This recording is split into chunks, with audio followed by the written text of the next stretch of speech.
Nous sommes le jeudi de l'Ascension. Savez-vous ce que ça a transformé dans votre vie, le fait qu'il y ait eu cet événement? En fait, savez-vous ce que ça a transformé dans l'humanité? Parce que sans l'Ascension, les amis, l'Église ne serait pas l'Église, l'Église de l'année ne serait pas l'Église de l'année, et je ne serais pas là où je suis. Parce que l'Ascension, une fête si peu célébrée, parce que nous ne comprenons pas vraiment ce qu'il y a derrière, eh bien l'Ascension transforme radicalement l'histoire de l'humanité. Je vais vous en parler tout de suite. Bonjour à chacune et à chacun.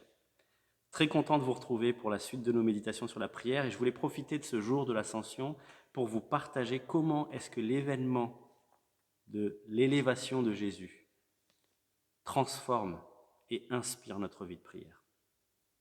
Parce que comprendre l'Ascension et comprendre ses impacts, eh bien les amis, ça renouvelle votre vie de prière, ça vous encourage, ça vous édifie, ça vous donne plus de foi, ça vous donne plus de courage et ça vous donne plus d'humilité aussi. Alors pourquoi? Qu'est-ce qui s'est passé lorsque Jésus-Christ a été élevé dans les cieux? On retrouve cette histoire notamment en Luc chapitre 24, à la fin du chapitre, il est dit Jésus les conduisit jusqu'à Béthanie, puis il leva les mains et les bénit.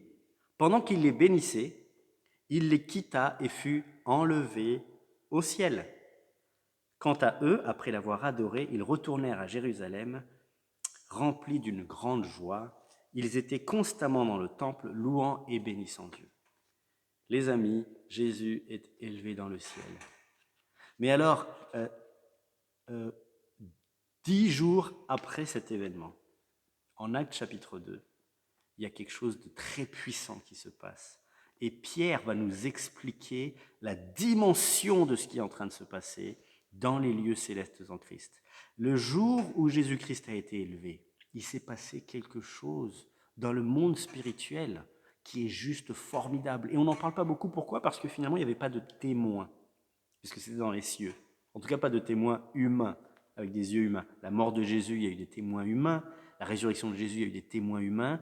Mais l'ascension de Jésus, en fait, je vais vous montrer comment nous sommes les témoins vivants, mais en fait, personne n'était là quand l'événement s'est passé là-haut dans les cieux. Qu'est-ce qui s'est passé? Eh bien, c'est Pierre qui nous en parle.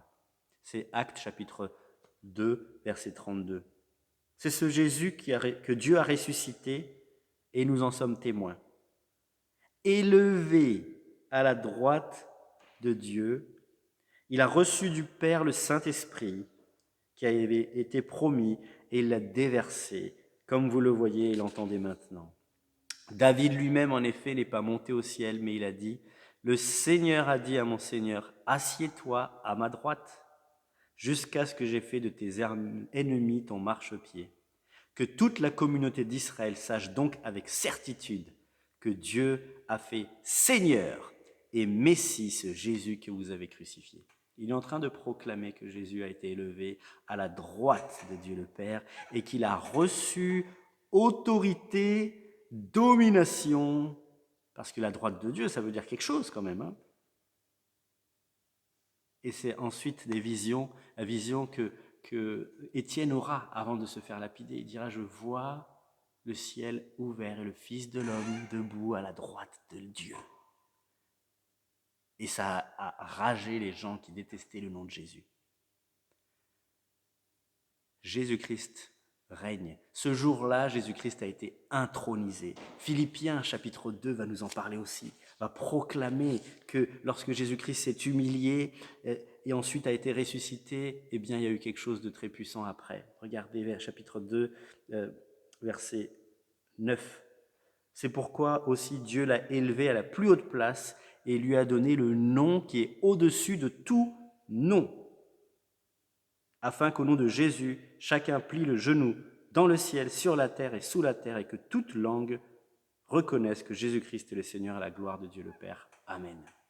Lorsque Jésus est monté au ciel, il a été intronisé, il a été glorifié, et il nous a confié la mission de le représenter sur cette terre, tout en nous accompagnant avec la puissance du Saint-Esprit. Alors mes frères et sœurs, qu'est-ce que ça veut dire pour nous? Est-ce que vous savez que nous sommes unis à Jésus? Est-ce que vous savez que nous faisons un avec lui? Est-ce que vous savez donc que nous faisons un avec celui à qui tout pouvoir a été donné? que nous sommes en présence de Dieu à travers la personne de Jésus-Christ, eh bien, je vous propose de prier en connaissance de cause. Paul dira, en Éphésiens chapitre 1, que la même puissance qui a ressuscité Jésus et qui a élevé Jésus et l'a fait asseoir à la droite de Dieu et lui a donné domination, eh bien c'est la même puissance, Éphésiens 1, verset 19, verset 20, c'est la même puissance qui agit en vous. C'est la même puissance qui agit à travers vous, à travers l'Église qui est le corps de Christ. Est-ce que cela, les amis, ça ne devrait pas fortifier notre foi? Ça ne devrait pas nous encourager dans ce que nous demandons à Dieu? Et j'aimerais résumer cela. Jésus, que ton règne vienne et que ta volonté soit faite sur la terre comme au ciel. Et là, vous pouvez imaginer tout parce que Jésus-Christ règne. Vous pouvez vraiment lui demander que des transformations intérieures soient faites, que des guérisons intérieures et physiques soient faites. Vous pouvez lui demander que son évangile avance. Vous pouvez lui demander que sa gloire resplendisse dans nos vies, que nous soyons débarrassés du péché, que tous ceux et toutes celles qui vivent dans l'emprise de la colère, de la tristesse, de la haine, de l'amertume, de la rancœur soient libérés et délivrés, que les couples qui sont en train d'être en tension, en train de se déchirer, puissent se réconcilier,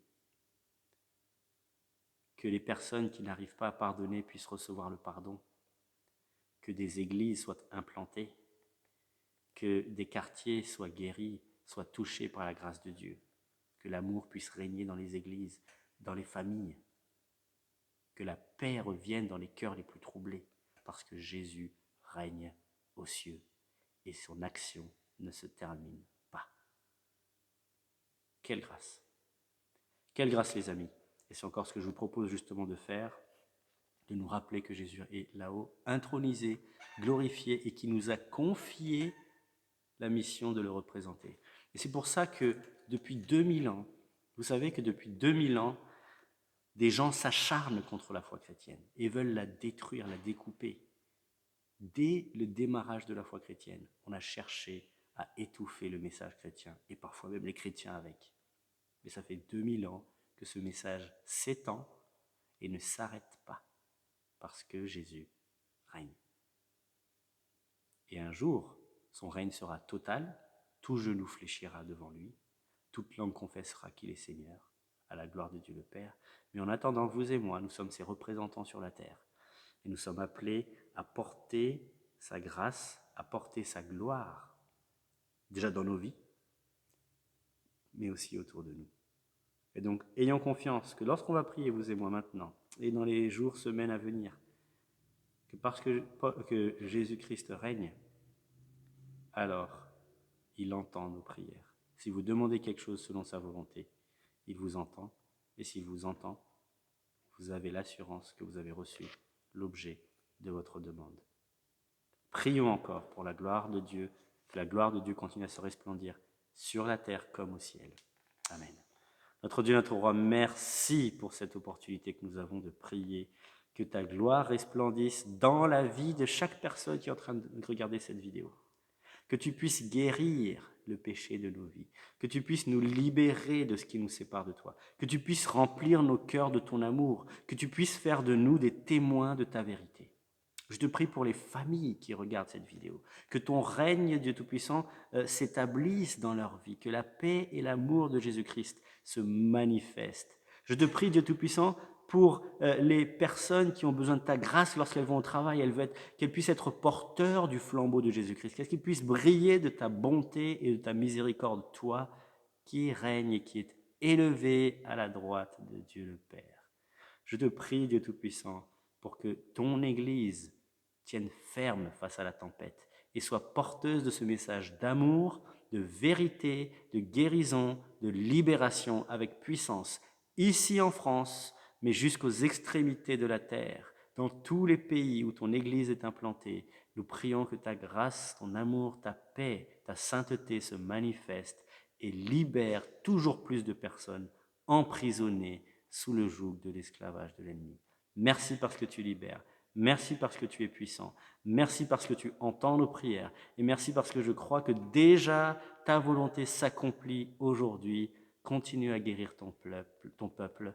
Gloire te soit rendue. Toi qui es élevé à la droite du Père, Jésus-Christ, Seigneur et Sauveur. Amen. Amen.